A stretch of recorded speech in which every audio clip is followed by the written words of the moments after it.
बिस्मिल्लाहिर्रहमानिर्रहीम। अस्सलाम वालेकुम प्यारे दोस्तों आप देख रहे हैं डिस्कवर ओरिजिनल और मैं हूं असद। इससे पहले आप इस कहानी की 104 एक साथ सुन चुके हैं।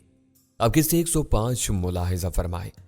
अगर अभी तक आपने हमारे चैनल को सब्सक्राइब नहीं किया तो उसे सब्सक्राइब कर लें और बेल आइकन को क्लिक कर लें और वीडियो को लाइक कर दें, साथ ही शेयर कर दें। उसने एक बार फिर लात चलाई। उसकी लात मेरे बाएं शाने पर पड़ी। मैंने तेजी से करवट बदलकर उसकी जद से बाहर निकलना चाहा। उसी वक्त डेरे की महदूद फिजा में एक जबरदस्त धमाका गूंजा। मेरे दिमाग में पैगाम पहुंचा कि कलाशंकोव के फायर की आवाज है। यकलख्त मेरी सीध में पड़े कामन के जिस्म को जबरदस्त झटका लगा। कलाशंकोव की गोली ने उसकी खोपड़ी के परखच्चे उड़ा दिए थे। इसके भेजे के छींटे मुझे अपने चेहरे पर महसूस हुए। अगले ही लम्हे मैनेजर नसरुल्लाह ने एक और गोली चला दी। ये गोली मेरे पास से सनसनाती गुजरी और दीवार में पवस्त हो गई। मैंने अपना पिस्तौल सीधा करके इसका निशाना लेना चाहा, लेकिन मैं इस कदर बेढंगी पोजीशन में जमीन पर पड़ा था कि बगैर जमीन पर बैठे मेरे लिए फायर करना बहुत मुश्किल था। इस असना में नसरुल्लाह फर्श से उठकर खड़ा हो गया। उसने अपनी खूनी आंखों से मुझे घूरा। उसका हाथ हरकत में आया। उसके साथ ही कलाशंकोव का लीवर लगातार फायरिंग पर सेट हो गया। उसने नहायत इत्मीनान से मेरे सीने का निशाना लिया। मैंने नाउमीदी के आलम में बरकरफ्तारी से जमीन पर अपनी जगह से करवटें बदलने के लिए मुतल्लिक सोचा। अपने इस फैसले पर अमल कर भी नहीं पाया था कि डेरे की फिजा लगातार धमाकों से गूंज उठी। मुझे लगा कि मेरा दिल धड़कना भूल गया है। अगले ही लम्हे मुझे एहसास हुआ कि मेरा जिस्म बिल्कुल महफूज है, शायद निशाना खता गया था। मैंने जल्दी से नसरुल्लाह की तरफ देखा। मुझे वहां एक अजीब मंजर नजर आया। इसकी आंखें हैरत और दहशत की मिलीजुली कैफियत से बुरी तरह फैल गई थी। मेरे देखते ही देखते उसके हाथ से कलाशंकोव छूटकर उसके पैरों पर गिर पड़ी। इसके साथ ही वो खुद भी घुटनों के बल गिरा। तब मुझे उसके जिस्म पर उभरने वाले बड़े बड़े धब्बे नजर आए। फिर वो धड़ाम से मुंह के बल जमीन पर गिरा।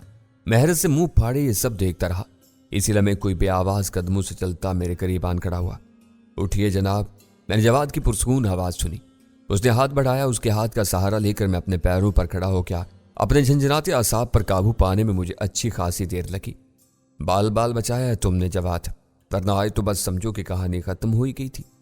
मैं क्या शय हूं भाई, जिंदगी और मौत देने वाली तो खुदा की जात है। आपकी जिंदगी बाकी थी तो बच गए, इनकी मौत आई थी तो ये अपने अंजाम को पहुंच गए। जो कुछ हो गया इस पर मिट्टी डालें, हमारे पास वक्त बहुत कम है। फौरी तौर पर कार्रवाई शुरू कर दें। जवाद ने अपने मखसूस थी में लहजे में कहा। मैंने अस्बात में सर हिलाया और बरकरफ्तारी से हरकत में आ गया। मैंने नसरुल्लाह के पैरों तले दबी कलाशंकोव उठाई और उसका लाक लगाकर उससे अपने शाने से लटका लिया। नसरुल्लाह को चित करके मैंने उसकी जेबों की तलाशी ली। एक जेब से मुझे कैद खाने के सलाखों वाले दरवाजे पर लगे मोटर से कुफल की चाबी मिल गई। मैंने नहायत बेताबी से कुफल खोला और सलाखों वाला दरवाजा खोलकर नीम तारीक कमरे में दाखिल हो गया। उसने गैस लैंप उठा रखा था। लैंप की रोशनी में मुझे मेहरा मुंह के बल टाट पर पड़ी नजर आई। उसकी घनी स्याह जुल्फों से खून छलक रहा था। इसके पास ही चच्चा मेहरदाद पहलू के बल पड़ा हुआ था। वो नीम बेहोशी के आलम में धीरे धीरे करा रहा था, जबकि मेहरा बिल्कुल बेहिस्सो हरकत पड़ी थी। मैं तेजी से मेहरा की तरफ बढ़ा। इसकी सांस बेतरतीबी से आ जा रही थी। मैंने अंदाजा लगाया कि वो 1.5-2 घंटे से पहले होश में नहीं आएगी। मैंने नहायत एहतियात से उसे अपने शाने पर लात लिया। जवाद ने चच्चा मेहरदाद को उठा लिया। नसरुल्लाह और कामन की लाशों के पास से गुजरकर हम डेरे से बाहर आ गए। जीप के दरवाजे खोलकर हमने इन दोनों को मुमकिन हद तक आरामदेह हालत में लिटा दिया। बस अब जल्दी से यहां से निकल चलो, मैंने मुस्तरिब लहजे में कहा। अभी मेरा जुमला मुकम्मल भी नहीं हुआ था कि मेरी नजर गांव की तरफ से आने वाली किसी गाड़ी की हेडलाइटों पर पड़ी। इस गाड़ी का रुख सीधा हमारी तरफ था। जल्दी करो जवाद है, मैंने शदीद इस्तराब के आलम में कहा। जवाद ने गाड़ी रिवर्स करके सीधी की और एक झटके से आगे बढ़ा दी। इसी असना में गांव की तरफ से आने वाली गाड़ी मजीद नजदीक आ गई। हत्ता कि मुझे साफ नजर आ गया कि वो डबल कैबिन वाली हाई लक्स गाड़ी है। मुझे यकीन हो गया कि इस गाड़ी में मौजूद अफराद ने भी हमारी गाड़ी को रवाना होते देख लिया है। जवाद ने भी सूरत हाल की संगीनी को पूरी तरह महसूस कर लिया था। ये तो बहुत बुरा हुआ जुल्फकार भाई, उसने गंभीर लहजे में कहा। ये लोग तो कयामत तक हमारा पीछा नहीं छोड़ेंगे। जो होगा देखा जाएगा। तुम गाड़ी को मुमकिन हद तक तेज रफ्तारी से भगाते रहो। जब तक वो लोग सूरत हाल को पूरी तरह समझ सकेंगे, हमें ज्यादा से ज्यादा फासला तय कर लेना चाहिए, मैंने मजबूत लहजे में कहा। जवाद ने इस बात में सर हिलाया। इसके साथ ही गाड़ी की रफ्तार में मजीद इजाफा हो गया। मैंने कलाशंकोव संभाली और मेहरा और चच्चा मेहरदाद वाली सीटें फलांग कर जीप के अकबी हिस्से में आ गया। चच्चा मेहरदाद बदस्तूर आंखें बंद किए धीरे धीरे करा रहा था।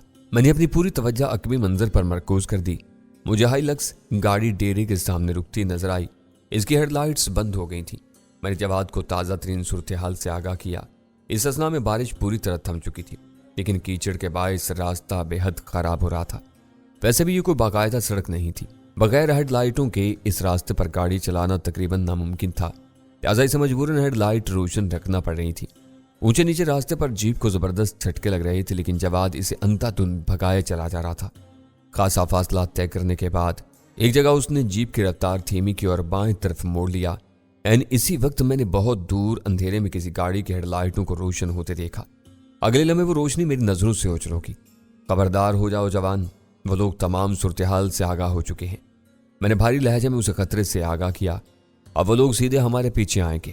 ہمیں تھوڑی سی اور مہلت مل جاتی تو یہ لوگ ہماری گرد کو بھی نہیں پا سکتے تھے۔ ایک تو یہ راستہ بہت خراب ہے، اگر گاڑی کی رفتار مزید بڑھائی گئی تو اس کے الٹنے کا شدید خطرہ ہے، جواد نے بے چارگی سے کہا۔ اس کے ساتھ ہی جیپ کی رفتار میں مزید کچھ اضافہ ہو گیا۔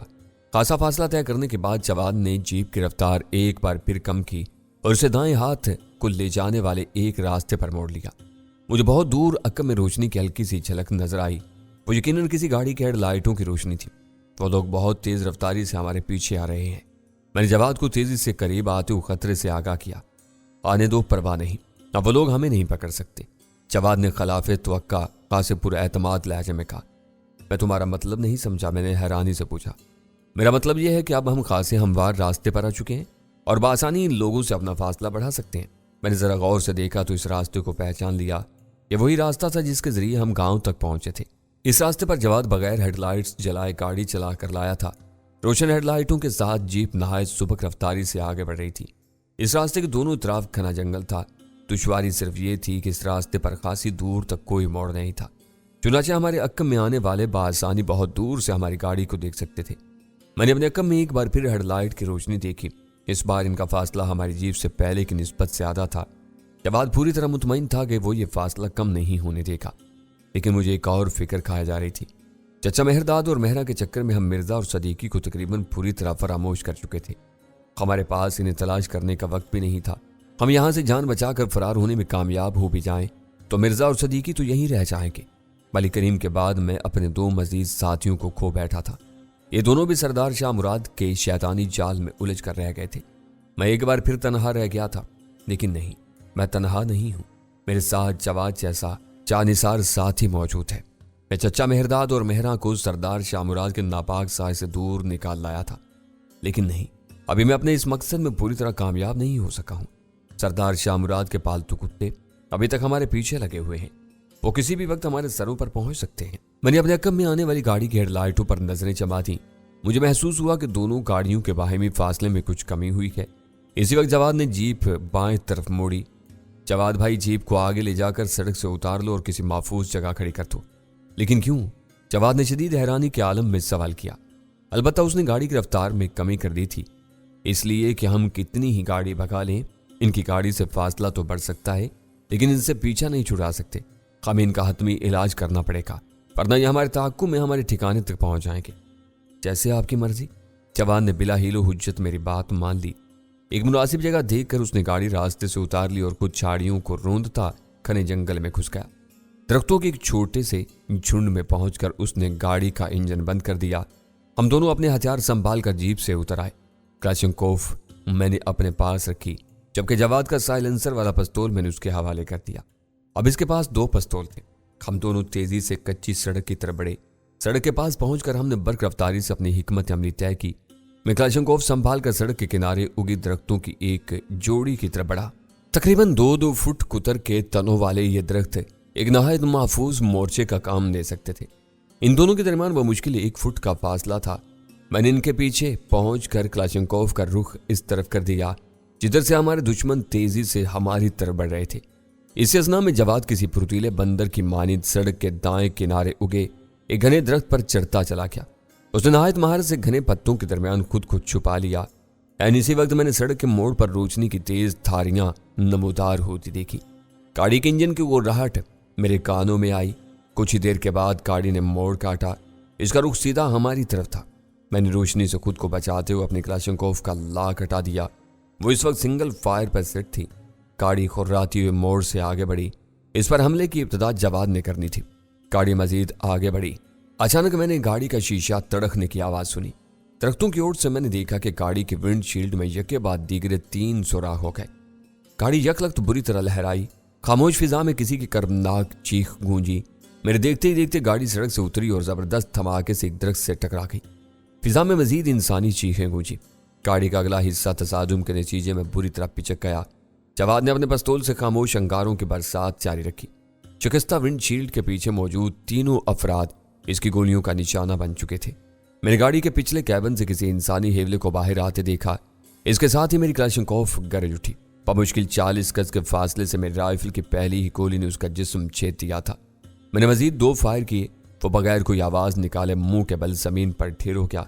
मैंने फिजा में पेट्रोल की तेज बू महसूस की। शायद इस गाड़ी से पेट्रोल गिर रहा था। इंजन बंद होने के बावजूद गाड़ी की इक्का दुक्का लाइट रोशन थी।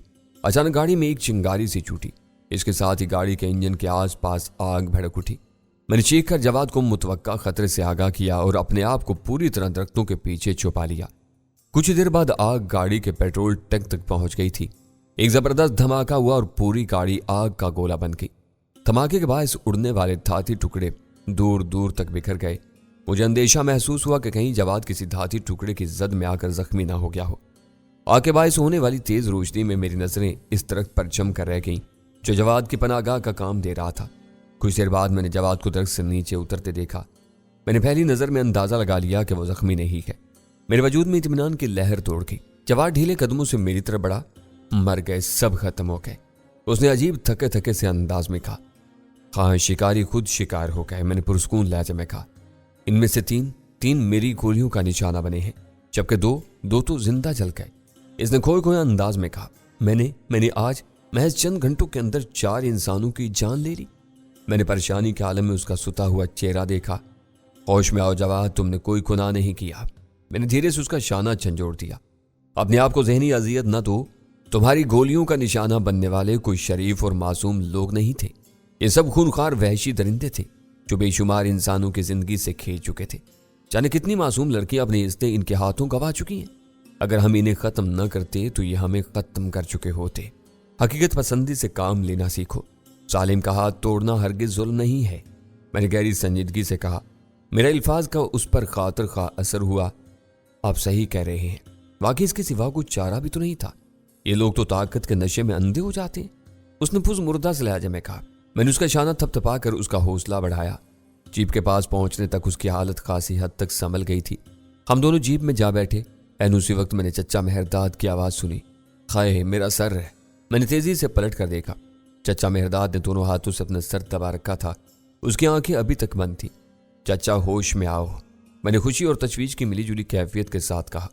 मेरी मानूस आवाज़ ने उसके हवास की बहाली में मदद की। उसने आहिस्ता आहिस्ता आंखें खोलती। जीप के कैबिन के अंदरूनी धीमी रोशनी के बावजूद उसने मुझे पहचानने में देर नहीं लगाई। सैफल? हाँ चचा, मैं सैफल हूँ, तेरा सैफल। मैंने खुशी से बोझल आवाज में कहा। बेटा तू यहाँ? होश में आओ चचा, मैं तुम लोगों को इन कुत्तों की कैद से छुड़ा लाया हूँ। मैंने उनके सीने छलनी कर दिए हैं। मैंने वो नापाक हाथ तोड़ दिए हैं जो तुम पर और मेहरा पर उठे थे। अब किसी में हिम्मत नहीं है कि तुम लोगों पर टेढ़ी नजर डाल सके। शिद्दत से जज्बात से मेरी आवाज भराने लगी। चचा मेहरदाद चंद लम्हों तक मेरी शक्ल देखता रहा। बिलाखिर तमाम सूरत-ए-हाल उस पर वाज़ेह हो गई। इसके साथ ही उसके चेहरे से दर्द के आसार मिटने लगे। उसकी जगह गहरे तफक्कुर ने ले ली।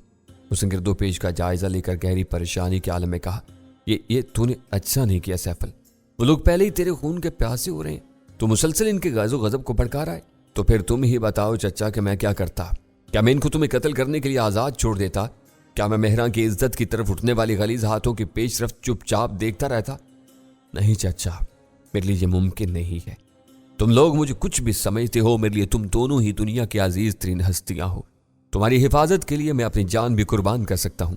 तुम तो ख्वामख्वाह आपे से बाहर हो रहे हो। हमें कोई कुछ नहीं कहता। सरदार शाह मुराद को हमारे खिलाफ कोई कदम उठाना होता तो उस वक्त उठा लेता जब तुम रत्ता साई को खून में नहलाकर फरार हो गए थे। अपने जुनून पर काबू पाओ सैफल। इस कत्लो गारत से तुम्हें क्या तस्कीन मिलती है? चचा, तुम भी मुझे ही कसूरवार ठहरा रहे हो। अब मेरी समझ में आया कि सरदार शाह मुराद ने तुम्हें किसी किस्म का नुकसान क्यों नहीं पहुंचाया। तुमने इसी तरह की बातें करके मुझे बुरा भला कहकर उसकी हमदर्दियां हासिल कर ली होंगी। इसलिए तुम लोग अपने घर में मेरी 1 मिनट की भी मौजूदगी बर्दाश्त करने को तैयार नहीं थे।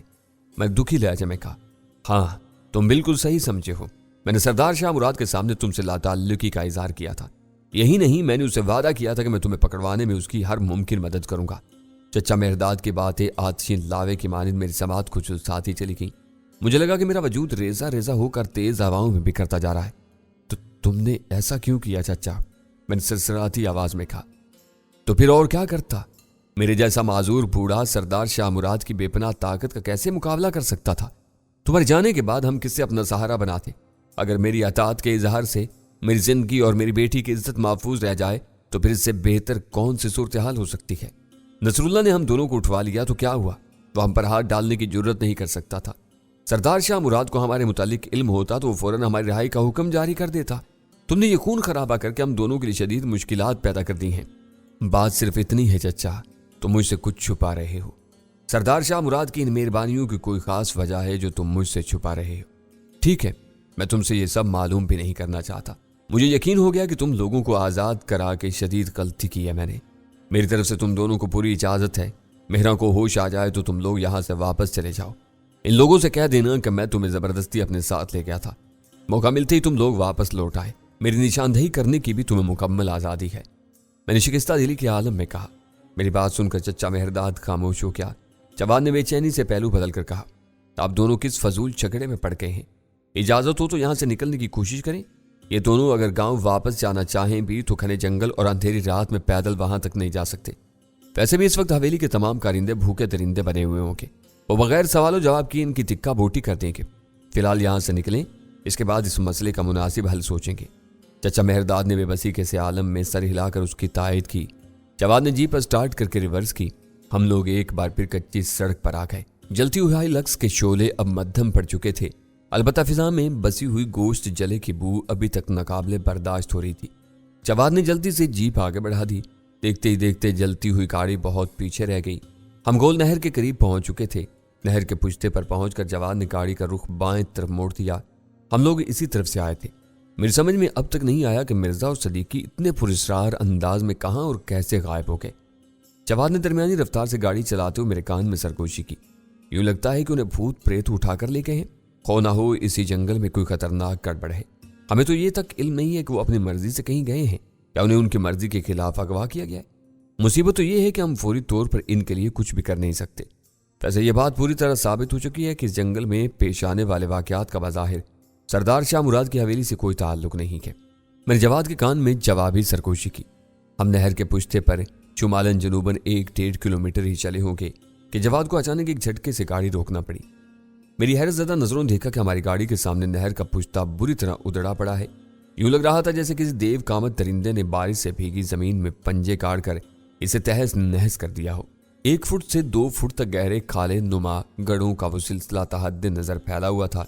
इस कताए जमीन को पार करना किसी गाड़ी के बस की बात नहीं थी। शदीद हैरानी के आलम में मेरी नजरें इन गढ़ों पर चम गईं। बिल्ला आखिर मुझे गीली जमीन पर मौजूद बड़े बड़े टायरों के निशानात नजर आ गए। ये निशानात ज्यादा पुराने नहीं थे। नहर के पुश्ते के इस हिस्से को उधेड़ने के लिए बड़े ट्रैक्टर या इस किस्म की मशीनों की मदद ली गई होगी। लेकिन वजह, नहर के पुश्ते को इसलिए तबाह किया गया है जुल्फकार भाई कि इसे रास्ते के तौर पर इस्तेमाल न किया जा सके। जवाद ने परेशानी के आलम में मेरे कान में सरगोशी की।